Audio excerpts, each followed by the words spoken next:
Hello, this is Sarah Anne Minkin from the Foundation for Middle East Peace. Welcome to another edition of our podcast, Occupied Thoughts. It is my honor today to be hosting Widad Assaf, a Palestinian feminist lawyer. Widad currently works as the legal coordinator at the Human Rights Defenders Fund, HRDF. HRDF is an organization that defends the people who defend human rights. They are a beloved partner of the Foundation for Middle East Peace. We are so happy to have Widad here with us today.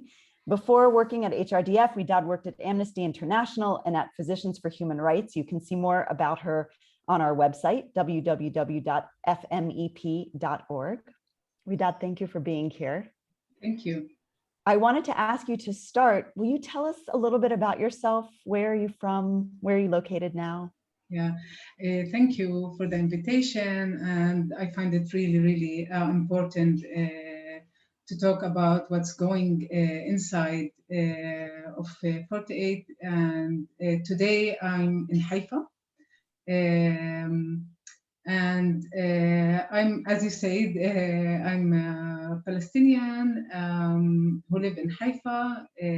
I'm a lawyer.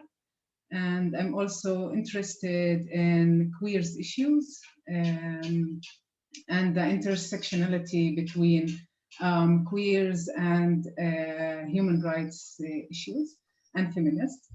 And I'm glad to be here with you. We're so glad to have you. Thank you. Can you tell us, there has been so much going on inside of 48 Israel and an unprecedented amount of violence. We just heard a few days ago from Sausan Zaher about the organized mobs of Jewish extremists who are attacking Palestinian citizens in mixed cities and in multiple places. And we know that there have been something like 1,000 arrests also. And today there is a general strike that the Higher Arab Public Monitoring Committee called throughout Israel and also within parts also in the West Bank and in Jerusalem. And in the diaspora. So can you tell us, let's start looking at 48 Israel. What is going on? What has been happening? Yeah, I would like, before we start, I would like to stress the fact that we are talking about one Palestinian nation and the division that have been created between 48 and Palestinians with Israeli citizenship. 67 West Bank and East Jerusalem, the Gaza Strip, and the diaspora. This division is a result of ongoing Nakba and the Israeli apartheid regime. So the struggle is taking place in Palestine and around the world right now is a struggle for freedom and justice against all forms of oppression. It's important also to talk what is happening right now in 48 and keep it in mind. It didn't start right now, right? Not only because of Sheikh Jarrah and the violation of sanctity of Al-Aqsa. Palestinian citizens of Israel comprise 20% of the population. There are 2 million Palestinians. We've been called Arab Israeli. Palestinian of 48 who've been left out of any peace solution or negotiation or any treaty. And we have been living on the margins of the Israeli society. And we have been facing structural racism in Israeli legal system and labor rights, systematic expulsion of Palestinians from their homes, structural discrimination in planning and houses area, in addition to monstrous gentrification of mixed city, as you said before, that were actually Palestinian cities before the Nakba. And the people who stayed there, actually, they have been struggling to survive and keep their homes. All that, in addition to the historical negligence in Lid, Galil, and Nakba. I will give example in Lid. In Lid, Palestinians suffer from discrimination in budgets, and therefore the infrastructures is very bad comparing to Israeli Jewish neighborhoods and cities. So this is basically the everyday life of 48 Palestinians, right? And I'm not going to start talking about the daily racism, but when people in 48 are living under that pressure for years and years, and then they see what's happening in Sheikh Jarrah, in Gaza, and also in Al-Aqsa during the last week of Ramadan, I think this pressure has to get released. And that's why people are going to streets and demonstrate. And this is exactly what we are seeing today. Today meaning the strike today. Not only, but also the everyday protests all over Palestine, from the river to the sea, not only in 48. The everyday protests from the river to the sea. So tell us a little bit about the protests. You've participated, and also with your work with HRDF, you are intimately involved in what it means to defend the rights of protesters. Yeah. It is hard to say it in, what we saw on the streets was really, really scary. And so people took to the street also in 48, and already on the first day of protest, there were brutal and massive arrests and violence against protesters. It was obvious that the police were trying to terrorize us in order to stop us from protesting. And their violence escalated as they continued using crowd control. We saw many weapons, like including tear gas, water cannons, rubber coated bullets, and live ammunition. They used almost everything, and all of that against peaceful protesters. And when they say, like, what it bothered me, when you look at the media, the Israeli media, they say, it's a clashes. It's not a clash. It's like brutal and armed police against protesters.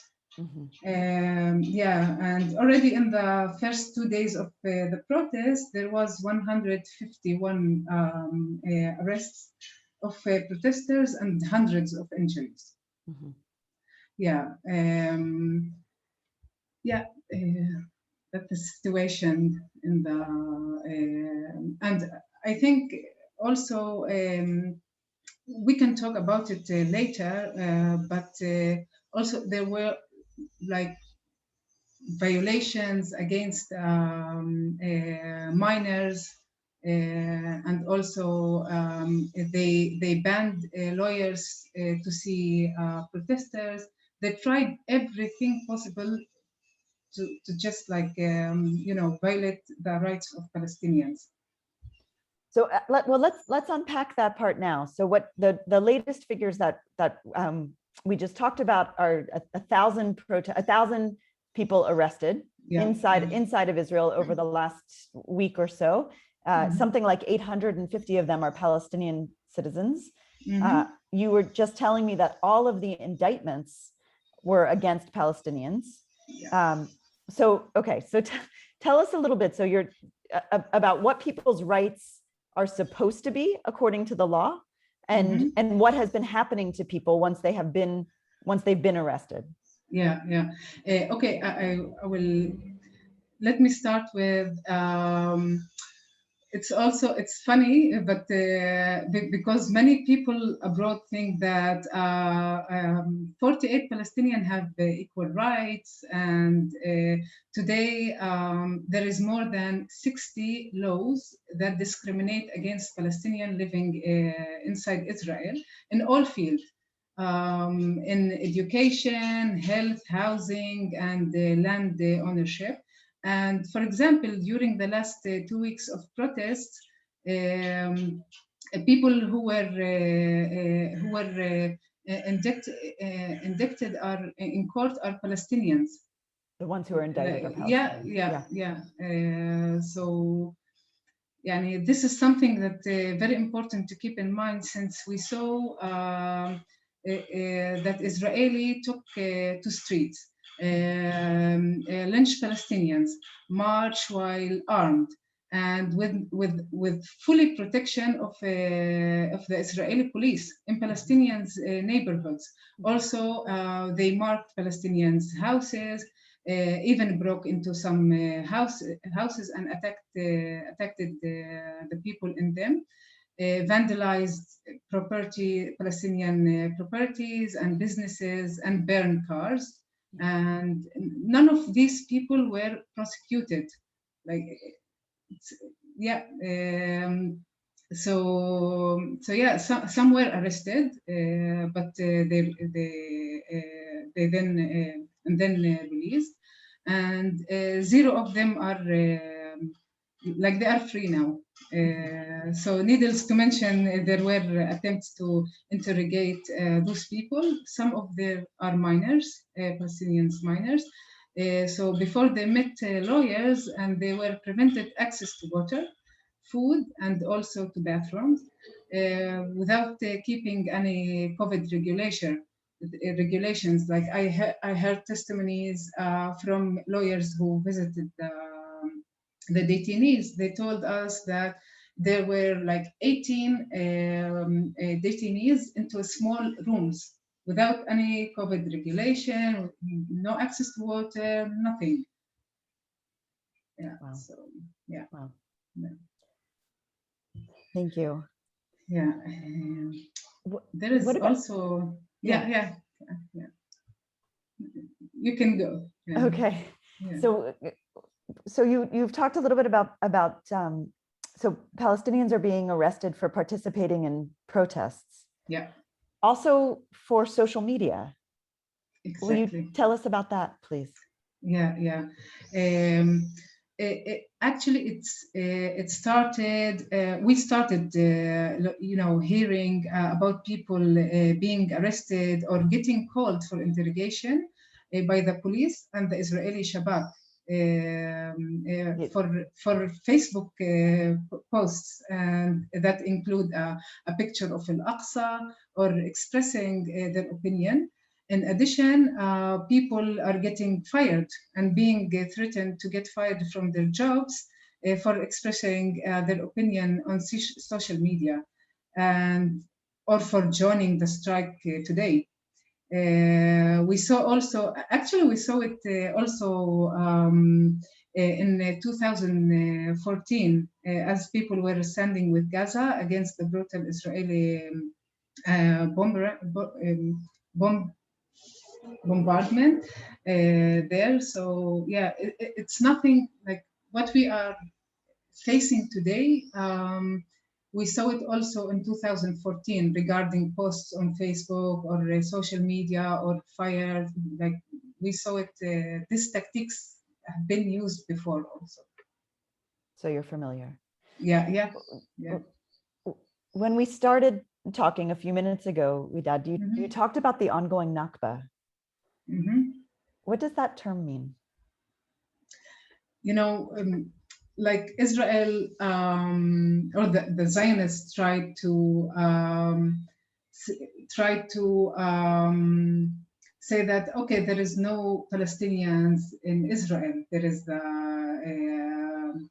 Arab Israeli. They tried to break every struggle, and I think what we are seeing today is that there is ongoing Nakba, and we see it in every day.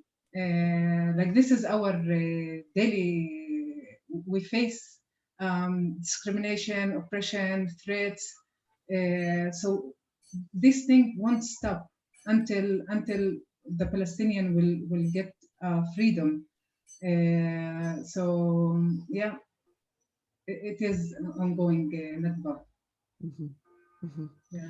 And you talked about being one Palestinian people, being connected just now again. Yeah. Can you tell our audience a little bit about how what's going on inside of 48 Israel is connected to what's happening right now in the West Bank and Gaza and East Jerusalem, or Jerusalem overall? Yeah, yeah. As I said before, like we can't accept people to keep silent. You can't. What's happening in Sheikh Jarrah, in Gaza, in also in the diaspora, it's all connected. You see that you are oppressed because you are Palestinian. So people took the streets and they demonstrate, and that's the reason that you can't side these things are you know yeah, I think that that's what's happening, and that's what exactly seeing today. It's all connected, one nation and one pain, and yeah. Thank you so much. What I hear you saying, so I mean, you said that just now so beautifully and so clearly. One nation, one pain, and everybody is standing up and not being silent. And you've described to us the price that people are paying, the price that Palestinians in 48 are paying for standing up. Also, yes. Yeah.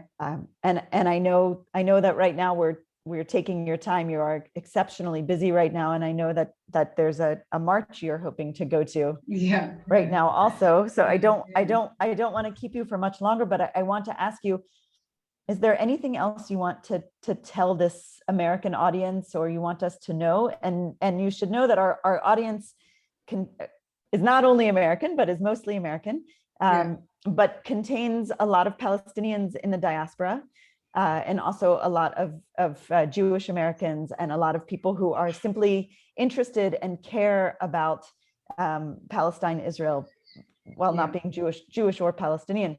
But what else would you like to tell these people?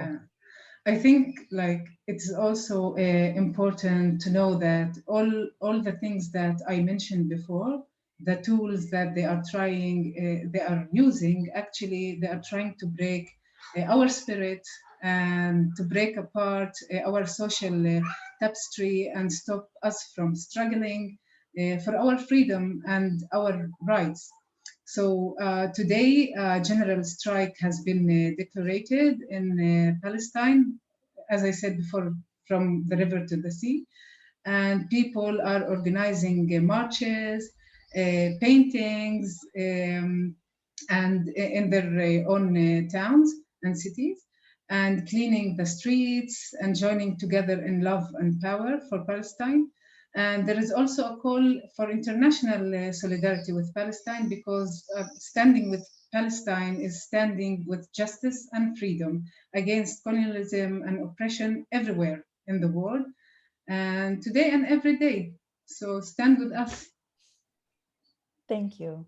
Thank you for being so clear, and thank you for spending your time with us. We're so grateful. My pleasure. And we wish you safety and power today. Thank you. So thank you, Widad, for joining us. And I want to thank all of our listeners and viewers, and welcome you all to go to our website, fmep.org, for more information and for many resources. Please subscribe to our podcast, subscribe to our events, subscribe to our daily news roundup and our weekly reports on settlements and on the US Congress when it's in session. Join us, and thank you so much for joining us today. Thank you.